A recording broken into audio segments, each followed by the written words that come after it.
Have you ever seen hope pressed against glass? Not the kind of hope you find in fairy tales, not the kind wrapped in perfect endings. I'm talking about raw, trembling, fragile hope.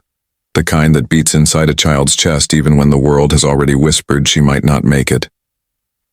She was only 7 years old.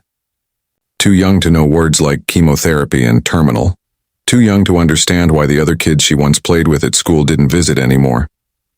Too young to carry the weight of life and death questions on such small shoulders. And yet, here she was. Her name didn't matter to the city outside her window. To the thousands of people rushing past, she was just another patient in another hospital. But inside this little girl's room, she was everything. She was a warrior. She was a daughter. She was someone's entire world. The hospital room carried its own kind of silence.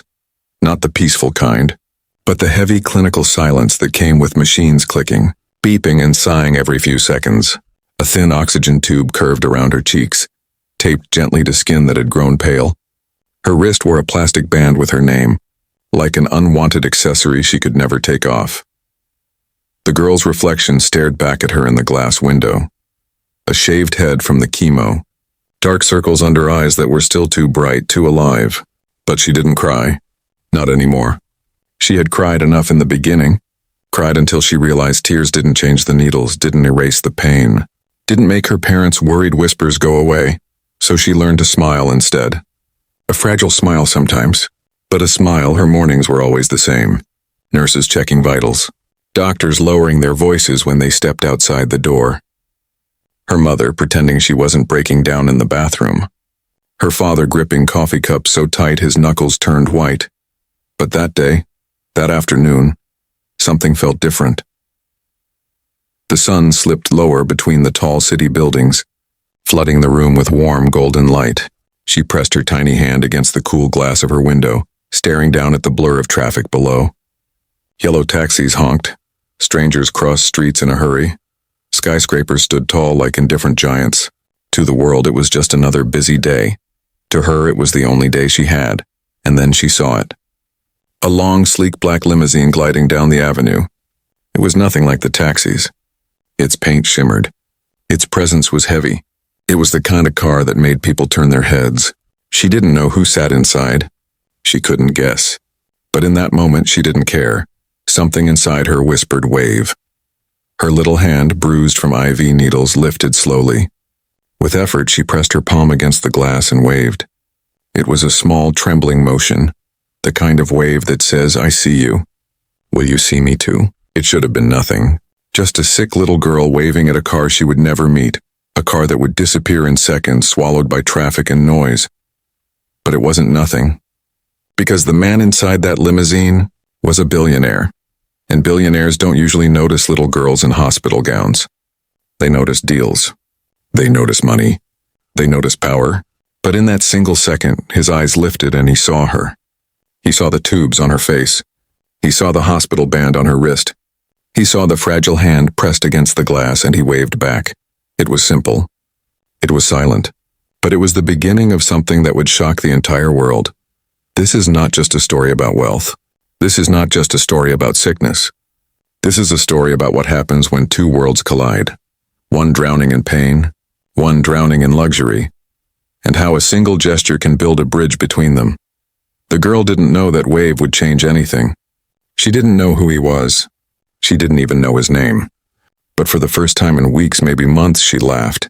It was quiet, but it was real, because someone had seen her, not as a patient, not as a statistic, but as a child, and that was enough to spark something bigger than either of them could imagine. If this moment touched your heart even a little, type the word hope in the comments, because sometimes hope is all a child has, and sometimes that's enough to change the world. His name carried weight in boardrooms and headlines. When newspapers wrote about him, they used words like visionary, tycoon, self-made empire. When people on the street said his name, they lowered their voices, like they were talking about someone who lived in another world entirely. And maybe, in many ways he did, because billionaires don't stand in line at grocery stores. They don't check price tags. They don't worry about rent or tuition or whether the car will make it another month. Their world is private jets, ocean view mansions, black-tinted cars gliding through traffic like shadows. But none of those headlines. None of those glowing articles ever mentioned the truth. He was lonely. He sat in the back of his limousine, the leather seat stitched to perfection, the faint scent of cedar cologne filling the cabin. A newspaper lay folded beside him untouched. His phone buzzed with endless updates. Stocks rising, investments maturing, executives waiting for his approval. He had assistants to filter the noise, but even filtered, his life was a storm of numbers and deals. The city outside moved in blurs. He often forgot to even look at it. People rushing to work, taxis fighting for space, lights changing red to green to red again. For him, all of it was background. He had trained himself long ago to see the world as a chessboard. Every square a move, every person a piece. But that day, he lifted his eyes. Through the tinted glass, he noticed the hospital across the street, rows of windows, faces behind them. He rarely thought about hospitals, unless it was to donate, shake a hand, and collect another photograph of himself with a ribbon and a giant check. But then he saw her. At first, it barely registered. Just a tiny figure pressed against the glass. Then he looked again. He saw the tubes on her face, the gown, the frail shoulders. And then that wave, a wave that should have been nothing. A weak, trembling hand lifted toward the glass. The kind of wave you give when you don't know if anyone will see you at all. He froze. For a moment, time stopped inside the limousine. The traffic outside kept moving, horns blaring, people rushing. But for him, the world went silent. That small hand carried more weight than the billion-dollar contracts stacked in his office. That wave cut through all the walls he had built around himself. It wasn't a plea for money. It wasn't a demand. It was just human. And he realized something terrifying. He couldn't remember the last time someone had waved at him without wanting something in return. Memories he thought he had buried rose up. A little sister years ago, before life had hardened him, before success had pulled him away.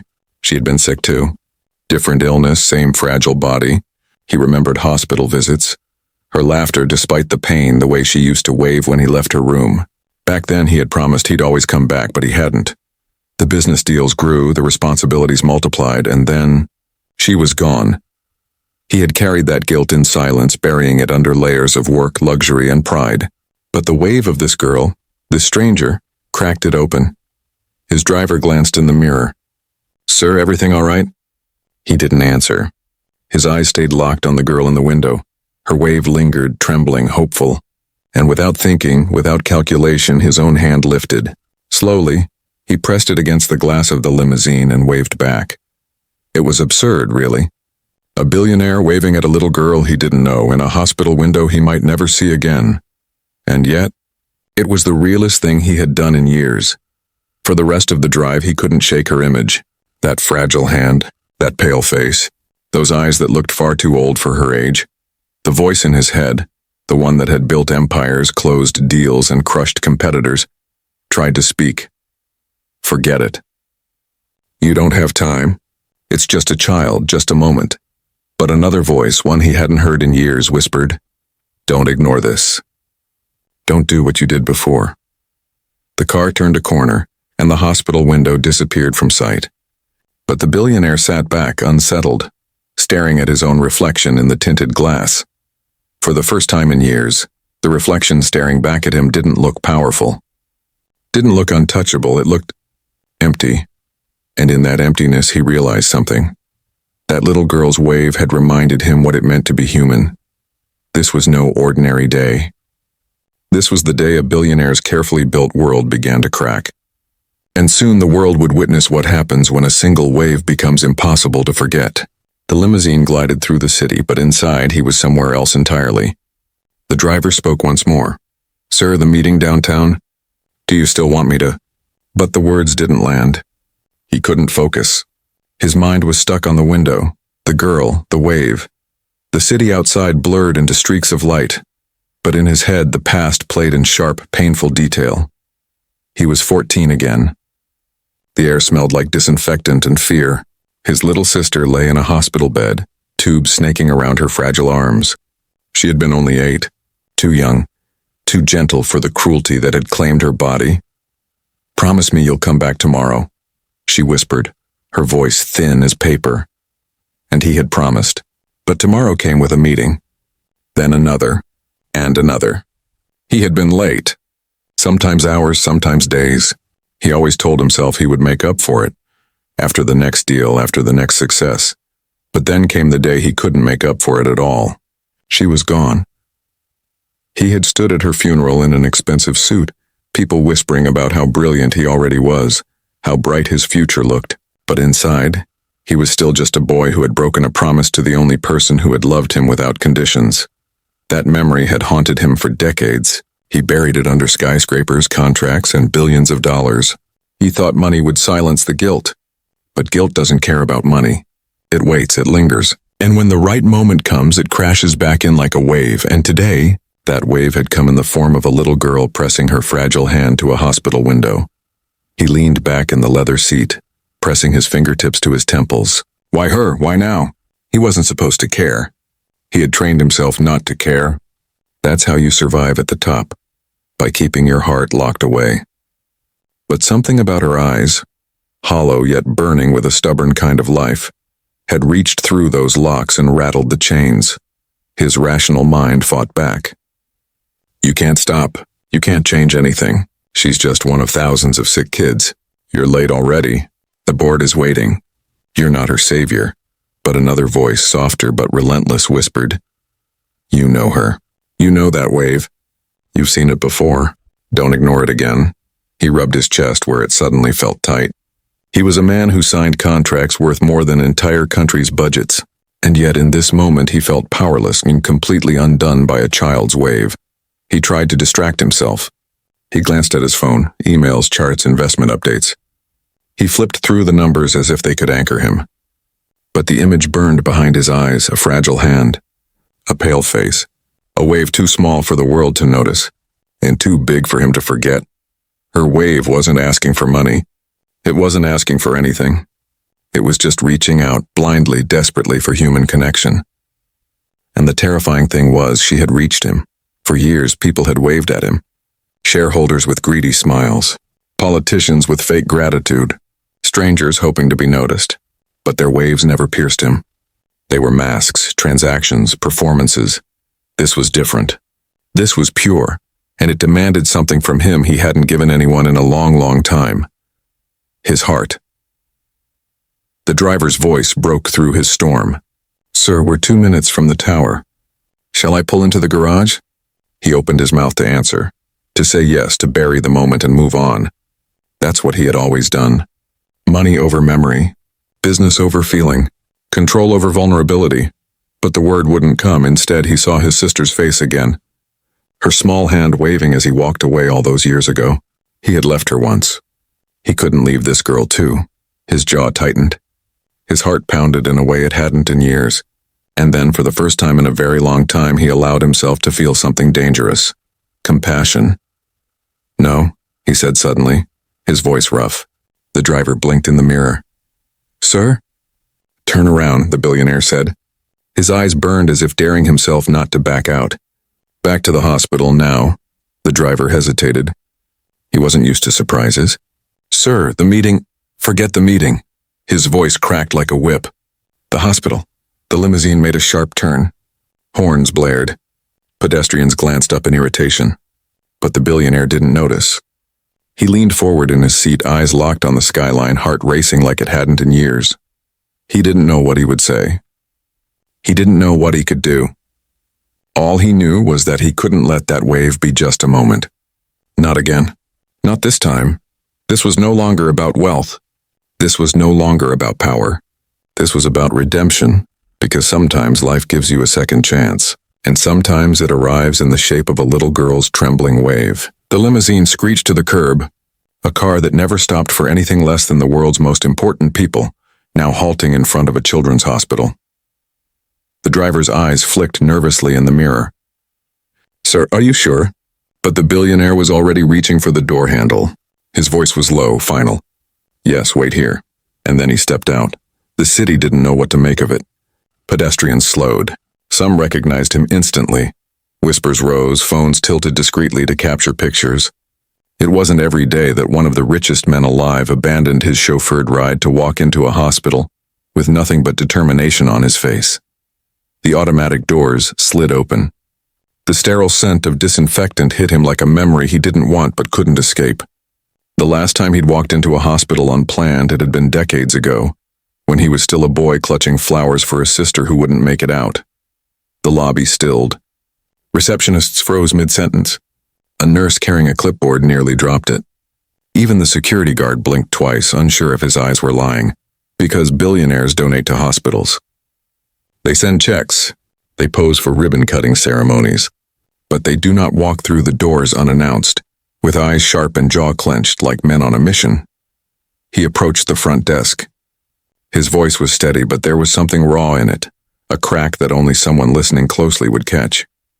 "There's a little girl," he said. "7th floor, near the east side, bald, hospital gown." She waved at me from the window. The receptionist blinked, stunned. She tried to compose herself.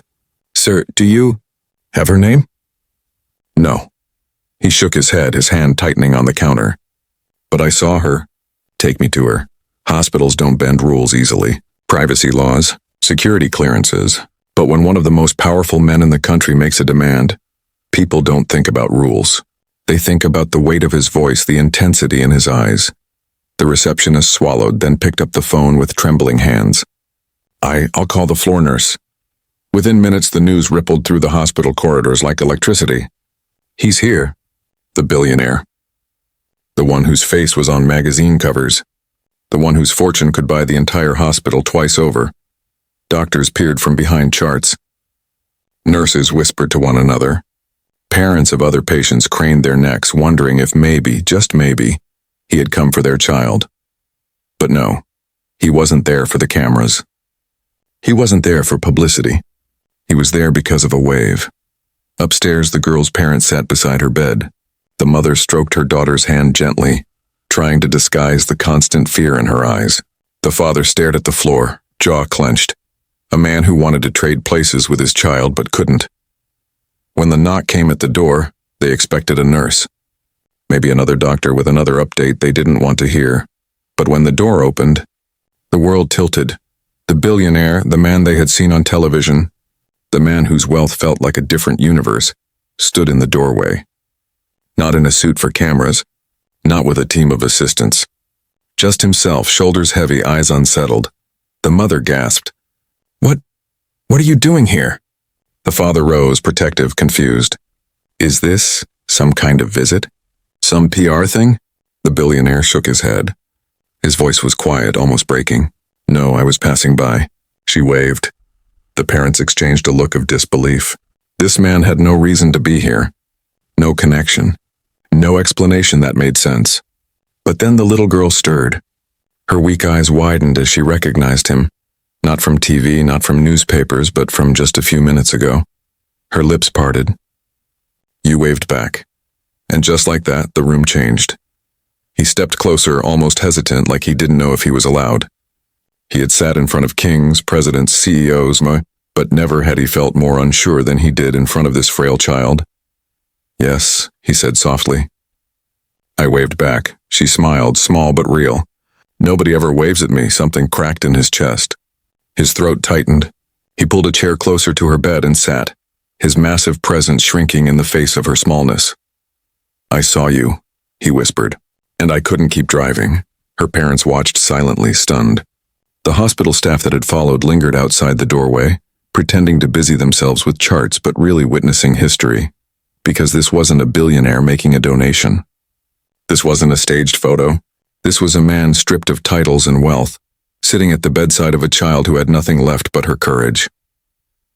For the first time in years, he wasn't the most powerful person in the room. She was.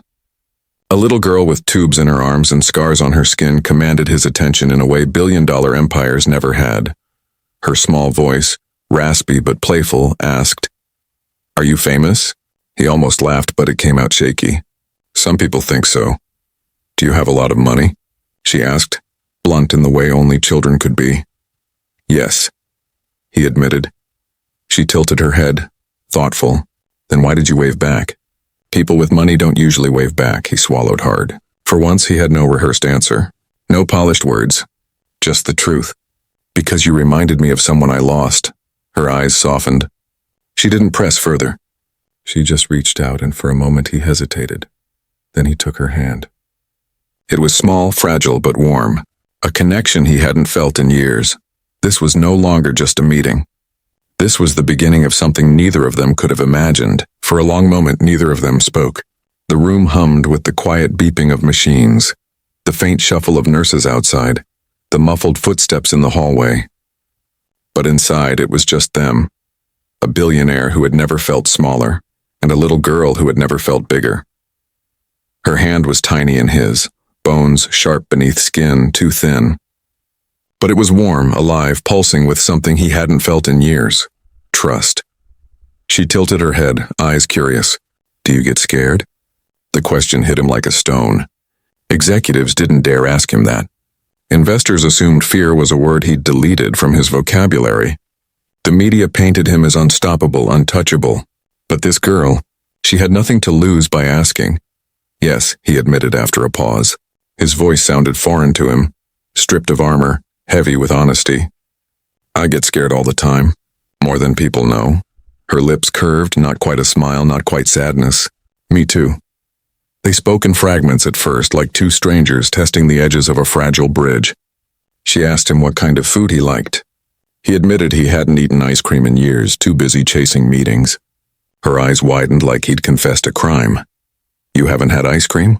That's worse than cancer," she exclaimed, and for the first time in weeks, her parents laughed. A raw, surprised sound that filled the sterile room with life.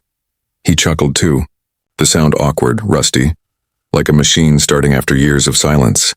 "Then maybe you'll have to show me which flavor is the best." "Chocolate chip cookie dough," she declared without hesitation. "If you say vanilla, I'll know you're lying." For a moment, the weight lifted. The tubes, the machines, the shadows of fear. They all blurred as the billionaire sat at the edge of her bed, talking about ice cream like it was the most important subject in the world. And maybe for that moment it was, but children fighting battles like hers learn quickly that laughter is fragile. It comes, it shines, but it doesn't erase the fear that lives underneath. Her voice grew softer, almost hesitant. "Sometimes," she whispered, "I think about not waking up. And then I wonder if anyone will remember me." The words ripped through him. He looked at her parents. Her mother clutched a tissue, her father looked away, jaw trembling. They had heard those words before, but hearing them again out loud never got easier. He leaned closer, his voice steady but thick. "Listen to me. You waved at me, and now the whole world is going to remember you, because I will make sure they do." Her eyes flickered, uncertain. "Why? You don't even know me." He swallowed, feeling the burn in his throat. "Because I should have done more for someone I loved. And I didn't. I can't change the past, but I can do something now. For you." Her small fingers squeezed his hand. She didn't fully understand his guilt, his history, but she understood enough. She knew what it felt like to be seen. And in that moment, she believed him. Word spread quickly. Doctors peeked in, pretending to check charts, but really caught in the gravity of what was happening. A nurse whispered, "He's been here for hours." Because time was slipping unnoticed. Meetings were missed. Phone calls ignored. For once, he didn't care. He read to her from a book left on her nightstand. His deep voice, used to commanding boardrooms, softened to match the rhythm of fairy tales. She giggled at how seriously he read the voices, her pale cheeks glowing with color that hadn't been there in days. At one point, she asked him to draw with her. The billionaire who signed contracts worth billions clumsily held a crayon and drew a stick figure beside hers. She laughed until her chest hurt. "Yours looks terrible," he smiled. "That's because you're the artist, not me." And in that laugh, in that tiny exchange, something healed in him that money had never touched. Later, as the room grew quieter and the city lights flickered on outside, he spoke words he had buried for decades. "I had a sister," he said softly. The parents looked up, surprised. He had told no one. She was sick too. She used to wave at me through the hospital window when I left for school, and I promised I'd come back. But I was too busy, too distracted. One day she was gone, and I never forgave myself. The room stilled. Even the machines seemed to quiet. The girl's eyes, wide and gentle, searched his. "Is that why you came back today?" He nodded, voice breaking. "Yes, because I couldn't ignore your wave. I couldn't fail again." Tears welled in her eyes, not just from her own pain but from his. Children in their innocence often carry more wisdom than adults. She reached up with her small hand and touched his face. A billionaire undone by a child's compassion. "It's okay," she whispered. "You came back this time." Those words pierced him deeper than any deal, any headline, any accolade ever had. Before he left that night, he knelt by her bed. Not as a billionaire, not as a man who owned skyscrapers and private jets, but as a human being stripped down to his most vulnerable self. He looked her in the eye. "I promise you this, I will fight for you. And not just you, for every child like you. No more checks written for photographs. No more distant donations. This time I will stand beside you." Her eyes lit with something fierce, something hopeful. "Then promise me one more thing." "Anything," he said. "When you eat cookie dough ice cream again, think of me." For the first time in years, he laughed freely, his chest shaking with it. "I promise." That night, when he finally stepped out of the hospital, the world outside looked different. The skyscrapers weren't just towers of glass anymore. The streets weren't just pathways for deals. The city breathed in a way he hadn't noticed in years, because inside that hospital room, he had been reminded of something priceless: human connection. And though he didn't know it yet, this bond, born of a wave sealed with laughter and a promise, and would soon shock the entire world. If their bond moved you even a little, type stronger in the comments, because no child should fight alone. And sometimes the strength of one bond can change millions of lives. He could have left it at a visit. He could have shaken her hand, whispered a few kind words, written a check, and walked away with a cleaner conscience. That's what people like him usually did. That's what the world expected. But something in that room had undone him. Something about the way she laughed over ice cream. The way she whispered about not being remembered. The way she touched his face when he spoke of his sister. It had cracked him wide open. And once a crack forms in a man's armor, light finds its way in. The very next morning, before the world had even opened its newspapers, he was on the phone with the hospital director. "I want her treatment moved to the best specialists in the country," he said, his voice sharp with urgency. "Every experimental option, every possible chance.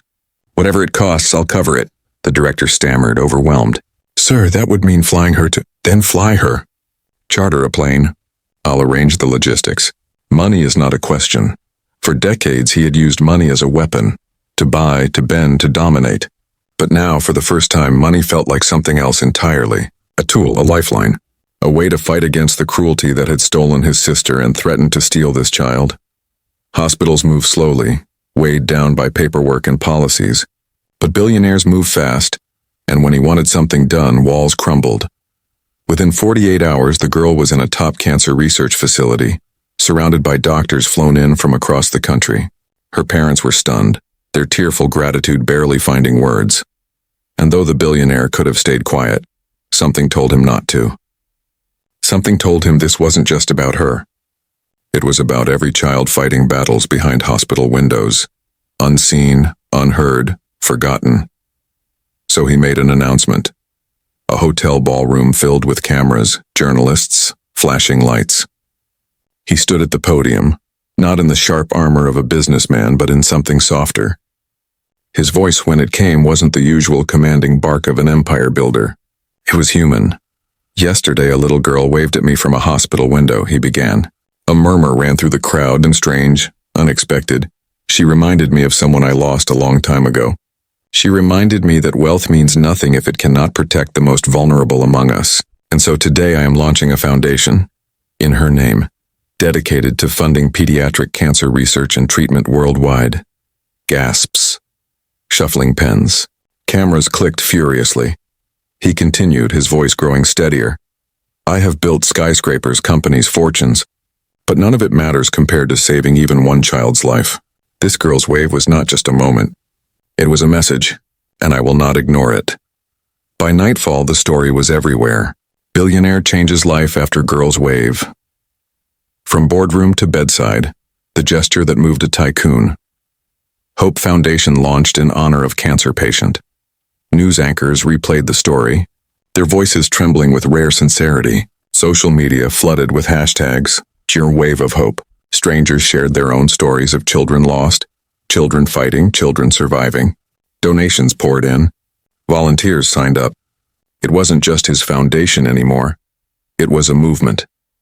and at the center of it all was one little girl who had pressed her hand against glass. In the hospital, her parents sat by her bed, overwhelmed.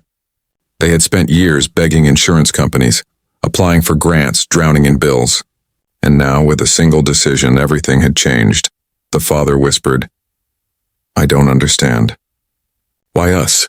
The mother held his hand, tears streaming. Because she waved, and that was the miracle of it.